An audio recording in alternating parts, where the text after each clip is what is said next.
करते हैं। ठीक, अब बात करते हैं अगले स्टेट की, जो है आपका असम। ठीक है, अब देखिए असम के बारे में क्या क्या चीजें दी हुई है, उनके बारे में नजर डालते हैं।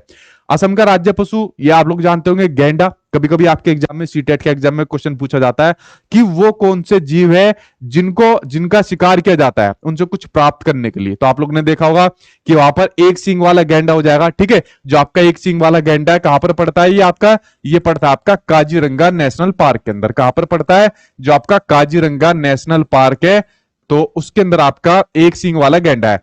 भाई इनकी जो संख्या है ना, बहुत कम होती जा रही है। देखो अभी इनसे जुड़ी हुई आपको एक चीज बताता हूं। जैसे अफ्रीका के अंदर एक सींग वाले गैंडे है ना, तो पता है अफ्रीका के लोगों ने क्या काम करा? मतलब आप लोग इसको बताना कि उन्होंने सही करा है अफ्रीका की गवर्नमेंट ने या गलत करा है।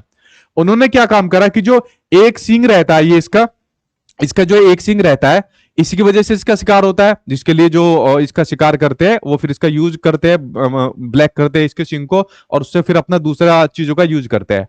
तो अफ्रीकन सरकार ने क्या काम करा, इस सींग को काटना शुरू कर दिया ऊपर से। इस सींग को यहां से काटना यहां पर शुरू कर दिया। कह रहा कि जब अगर सींग ही नहीं रहेगा तो इनका शिकार भी नहीं होगा।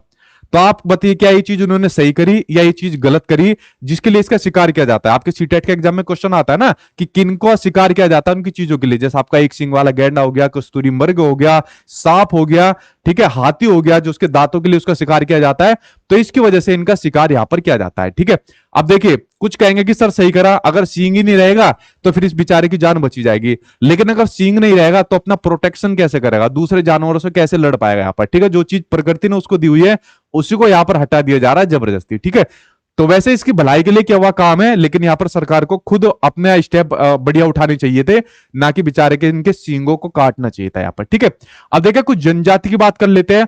बोडो, मिसिंग, राभा, देवरी और तीवा, ये यहाँ की जनजाति है। बोडो जनजाति के ऊपर आप लोग नजर डाल लेना। एक बोडो हो गई, एक हो गई आपकी चाय बागानी जनजाति, ये दो के ऊपर खास नजर डाल लेना। ये जनजाति कहां पर पाई जाती है? आपके असम के अंदर पाई जाती है। कई सारे क्वेश्चन आपके जनजाति से संबंधित पूछ ले जाते हैं। ठीक है, जैसे आपका एक बार गद्दी जनजाति पूछ लिया था, वो कहां पर पड़ती है, उनके बारे में एक एक करके बात करते जाएंगे जैसे जैसे आपके सामने चीज आती जाएगी। ठीक है, अगर वेशभूषा की बात करें तो वेशभूषा में इसको आपको ध्यान रखनी है, मेखला। मेखला आपको ध्यान रखनी है, जो असम के अंदर वहां की जो महिलाएं होती है वो मेखला को, मतलब लंबी स्कर्ट और चादर जैसी रहती है, ये उसको यहां पर यूज करते हैं। ठीक है, तो ये ड्रेस की अगर बात आ जाए तो मेखला कहां की है? मेखला आपके असम की है। ठीक है, चलिए बात करते हैं आगे इसके अंदर खाने पीने की। देखिए खाने पीने की बात करूं, मेन मेन खाने पीने देखना, ज्यादा मत देखना। देखिए पहला खाना जैसे आपके सामने आ गया, पालंग साकर खार। पालंग और पालक दोनों रिलेट करते हैं ना, तो इस तरीके से रिलेट कर देना कि जो आपका पालंग साकर खार है, असम के अंदर ये असम का व्यंजन है जो आपका पालकों की हेल्प से बनता है, पालक की हेल्प से बनता है। ठीक है, तो पहला आप लोगों के सामने आ गया। दूसरा हो गया आपका भेंडी सर सरसरी। ठीक है, अब देखिए भेंडी सर सरसरी, भेंडी और भिंडी दोनों मिलते जुलते हैं ना, तो इसके अंदर आपका क्या डलती है? इसमें सरसों की चटनी के साथ पकाई गई भिंडी होती है। बस मोटी मोटी चीजें रिलेट कर लो, वरना इनका आंसर, इनके जो नाम है ना, आप याद ही नहीं कर पाओगे, कंफ्यूज हो जाओगे। ठीक है, उसके अलावा एक इसको याद कर लो भाई, अमितर खार को याद कर लो, जो आपका तला हुआ पपीता होता है, एक इसके बारे में आप लोग याद कर लो। ये तीन मुख्य व्यंजन है जिनके बारे में आप लोग याद कर लेना, ये आपके पूछे जाने की संभावना है। ठीक है, अगर मैं बात करूं मीठे व्यंजन की, तो मीठे व्यंजन में जहां पर भी आपको पीठा देखने को मिले, चाहे कैसा भी पीठा हो, सुतीली पीठा हो, संगू पीठा हो आपका, ठीक है, किसी भी प्रकार का जो आपका पीठा आएगा वो आपके यहाँ के लोग मीठे व्यंजन में खाते हैं, यानी मीठे के अंदर खाते हैं, जो असम के लोग खाते हैं। ठीक है, तो बस आपको पीठा ध्यान रखना है इसके अंदर। अगर मैं त्योहार की बात करूं तो देखिए ये वाला जो त्योहार है, जो आपका बिहू त्योहार है, बिहू का फेस्टिवल है, बड़ा इंपॉर्टेंट है। ये आपकी ऑलरेडी एनसीईआरटी की जो ऑलरेडी किताब चलती है, जहां से आपके एग्जाम में पहले से क्वेश्चन आते जा रहे हैं, तो वहां पर भी आपका बिहू त्योहार दिया हुआ है।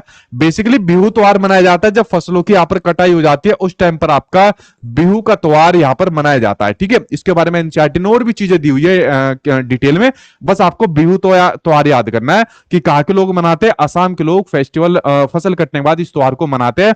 कभी कभी इसके अंदर एक क्वेश्चन ये पूछ लिया जाता है कि जो आपकी बोरा होती है, ठीक है, इसी में पूछ लिया जाता है कि जो आपका बोरा होता है वो एक खास किस्म का क्या होता है? एक खास किस्म का होता है राइस, यानी कि चावल होता है, जो यहाँ के लोग इसको बिहू फेस्टिवल के अंदर इसको खाते हैं। ठीक है, बस ये ध्यान आपको इसके अंदर रखना है।